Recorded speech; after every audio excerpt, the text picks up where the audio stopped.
आत्मबंधन sir. आत्मबंधन आप सबको।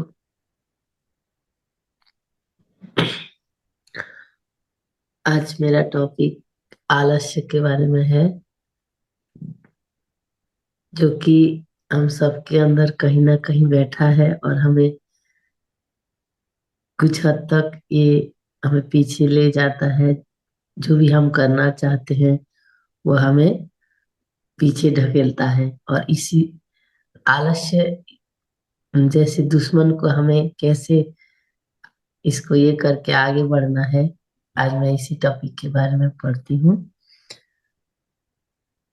ऐसा शायद ही कोई होगा जिसके अंदर थोड़ी ना थोड़ी आधी आलस्य नहीं होगा, क्योंकि अ, हर इंसान के अंदर ये होता ही होता है। और ऐसा शायद ही कोई हो जिसका कोई दुश्मन ना हो। हर आदमी का कोई ना कोई दुश्मन होता ही होता है। दुश्मन कितनी प्रकार के होते हैं, लेकिन हमारे अंदर जो दुश्मन है वो है आलस्य। जो आलस्य आदमी का सबसे बड़ा दुश्मन है। आलस्य मनुष्य का सबसे ज्यादा समय बर्बाद करता है और उसका प्रगति के मार्ग में सबसे बड़ा रोड़ा है। यह एक ऐसा खतरनाक दुश्मन है कि अच्छी से अच्छी प्रतिभा को भी मुंह के मुंह के बल पटक देता है। हमारे शरीर में बैठा आलस्य हर क्षण हमें पंगु बनाने का चेष्टा करता है, और हम स्वयं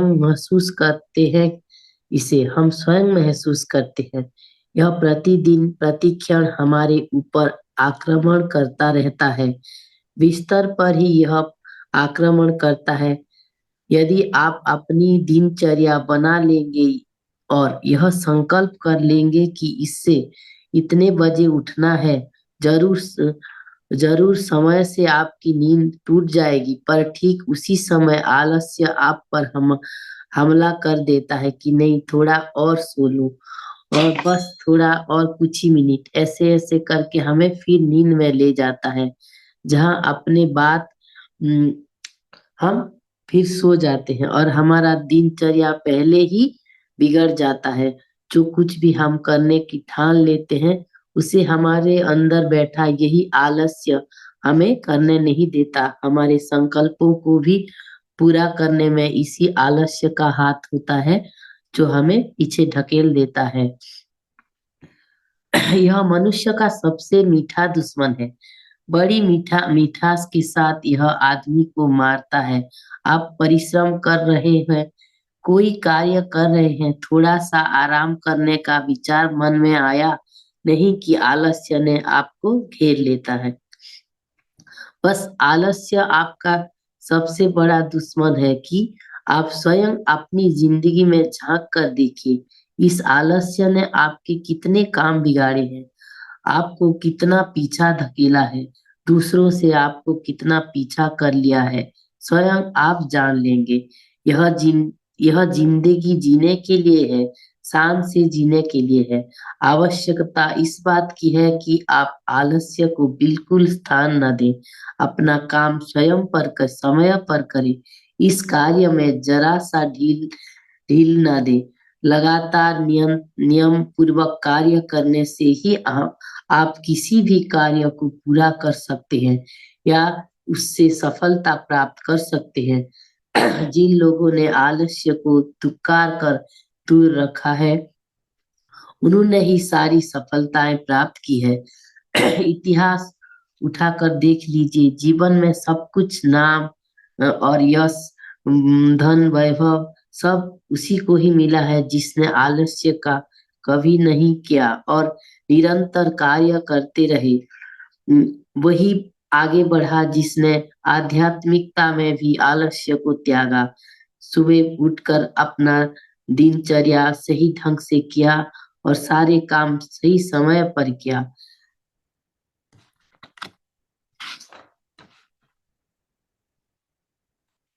आलस्य को अपने पास भटकने भी मत दीजिए। समय पर अपना प्रत्येक कार्य करिए। समय की पाबंदी आपको जीवन सुखमय सुख खुशहाल कर देगा। अपने काम बराबर करते रहिए, उनको कल पर मत छोड़िए। रुक कर कर लेंगे या यह बार बार आपके मन में उठेगी। कल पर काम टालने नहीं देना चाहिए, काम बिगड़ जाता है। यह कहावत है, जरा भी न भूले कि पल में प्रलय होगी, फिर करोगे कब। आलस्य आपके हर काम बिगाड़ता है, आपका हर संकल्प तोड़ कर रख देता है, आपकी दिनचर्या में व्यवधान उत्पन्न कर देता है। आपने कोई संकल्प किया, यह काम आज पूरा कर लूंगा अथवा इस सप्ताह ऐसा करना है, तो आलस्य आपकी समय बिगाड़ देता है। समय पर आपको काम न करने देगा। श्रम की ओर से आपकी शक्ति को हटाकर इधर-उधर के कार्य में लगाने की चेष्टा करेगा। आपका काम बिगड़ जाएगा। नित्य भले ही आप कार्यक्रम बनाएँ कि आज यह करना है, इतना करना है, पर कुछ भी ना कर पाएँ आप। अगर होगा तो भी बहुत कम। कभी आपने सोचा है कि ऐसा क्यों होता है? जो काम आप करना चाहते हैं, जो निश्चय आप करते हैं, वह पूरा क्यों नहीं होता? क्यों कर अधूरा रह जाता है? इसमें कहाँ गलती हो जाती है? कोई दूसरा आकर हमारे इस सब कामों में बाधा उत्पन्न नहीं करता, बस हमारे अंदर छुपा आलस्य ही है जो हमें कोई भी निर्णय लेने वाली काम को टाल देता है। कोई काम हमने शुरू किया, कुछ न करने के बाद रोक दिया, यही आलस्य ही है जो हमें रोक देता है। अपना आप जो भी कार्यक्रम बनाए, दिनचर्या निश्चय करे, उसमें फ़र्क पड़ने देता है, फ़र्क न पड़ने दें। पूरी कड़ाई से उस पर अमल करें। जब तक ऐसा नहीं करेंगे, तब तक आपका काम बिगड़ता रहता है।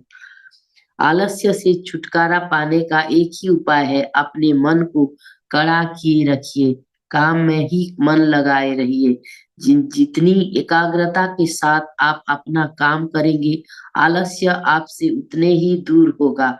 कोई भी कार्य करते समय इसमें पूरी तरह तन्मय हो जाएँ, डूब जाएँ उस कार्य में, फिर देखिए वह कार्य कैसे नहीं होता और साथ ही देखिए कि फिर उस कार्य को करने में आपका कितना आनंद आता है। आलस्य पास आएगा ही नहीं। निरंतर कार्य करना स्वास्थ्य के लिए हानिकारक है, इसीलिए रुक-रुक कर भी आलस्य को त्याग करके जो भी निर्णय लिया है कार्य करने का, उसे पूरा करने का दिल से ठान लीजिए, तभी ये आलस्य भी हमारे पास नहीं भटकेगा। आज के लिए इतना ही। ये आलस्य जो हमें सुबह भी उठने नहीं देता कभी-कभी, इसीलिए हमें दृढ़ व्रत लेना है कि हमें सुबह उठना है और अपने जो भी ध्यान मार्ग में है, जो भी जप मार्ग में है, उसे पूरा करना हमारा मतलब इसी आलस्य के कारण कभी-कभी हम रुक जाते हैं, तो हमें आलस्य रूपी दुश्मन को हमारे अंदर से निकालना ही अनिवार्य है। आज के लिए इतना ही सर, साथियों। ओवर टू जी। You sir.